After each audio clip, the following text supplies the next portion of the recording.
Long roads and short tempers. A Sundara story. Aramil was holding court from atop his bar stool, gesturing languidly with one hand while he told the tales of his travels since he'd last been through the town of Barstock, nestled in the foothills of the northern mountains. Though he'd slept beneath the stars and walked into the wind near every day since he'd departed, the Rodan had all the grace and poise of a king on his throne rather than the look of a road-weary traveler. He was just getting to the climax of his tale about a mysterious door he'd found while taking shelter in a cave one night, when the door of the tavern opened. Half a dozen men stepped out of the night, entering one after another. They fanned out through the tavern, cutting off escape routes and positioning themselves near doors and windows. Every man wore a blade at his belt, and many carried heavy, iron-shod cudgels. Each wore a look of grim determination, and some emotion hotter than anger burned in their eyes. The quiet buzz of conversation that had filled the tavern went still. Aramil kept talking, however, as if he were unaware of the tension pouring into the room. His bright green eyes noted the men in their arms, however. Once they were in place, a larger man strode toward where the elf had been telling his tale. This man was a thick-shouldered and barrel-chested brute, with the calloused hands of a butcher and the crooked nose of a brawler. His boots rang hard on the floorboards, and he had his hand wrapped around the hilt of the dagger at his side. "Ah, Valo," Aramil said, raising a hand in greeting as if he'd just noticed the hulking man. "It has been some time. My apologies, you've missed the best part of the tale. Pour yourself a glass and sit a spell, though, and I could spin another, should you wish." "Where is she?" Valo said. "She who?" Aramil asked. He took a sip of wine and set his glass on the bar.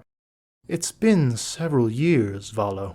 "You know who I mean," Valo snarled, taking a threatening step closer. His knuckles were white on his knife. "My Drusilla. You took her. Tell me where, and maybe I'll let you walk out of here with both those pointy ears still attached to your head." Aramil had his mouth open to respond, one hand held up as if to forestall violence. That was when his companion, who had not spoken a word since the two of them had entered the tavern hours ago, opened his mouth. "Was that the name of the woman whose husband tried to kill her because he was sure she'd lain with you?" the dark-haired elf asked, his steel-gray eyes on Valo. "The one you brought to a new home where she'd be safe and could raise her daughter in peace?" If the room had been quiet before, it was silent now. The townsfolk sat there, mugs and cups hovering in midair as if they were afraid to move. The men standing round the walls all looked to Valo. The big man's face was turning red, veins throbbing at his temples. The second elf merely sipped from his own glass, his unblinking gaze fixed on Valo. Valo took a step closer, drawing his knife from its sheath. "Don't," Aramil whispered.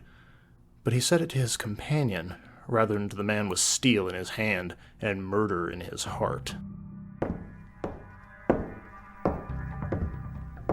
Valo stalked closer to the dark-haired elf, who had his back against the bar, his elbows resting on the dark wood. The elf took a last sip from his glass before he spoke.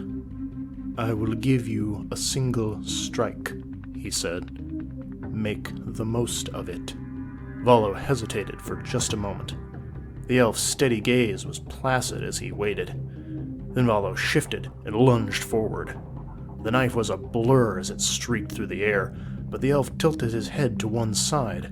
Rather than the butcher's strike taking the elf through the eye, the blade barely grazed his cheek as it went past, leaving the butcher off balance.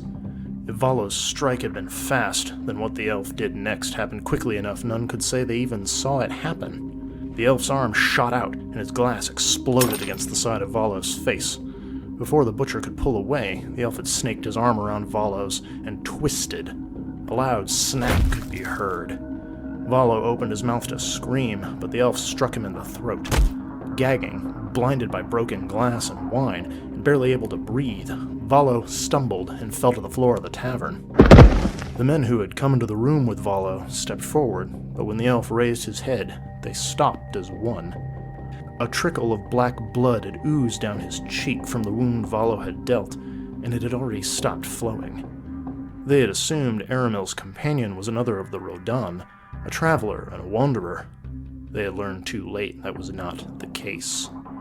The elf with the gray eyes picked up Valo's knife and idly flipped it in the air, catching it by the blade.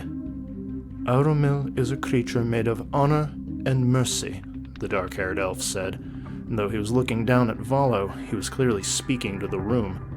With a flick of his wrist, he flung the knife into the floor hard enough that it quivered. "I am not.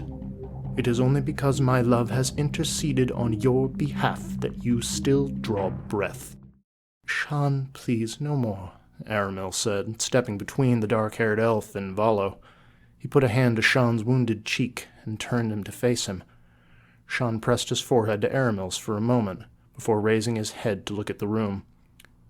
"Either take your friend away, or take up the knife," Shan said.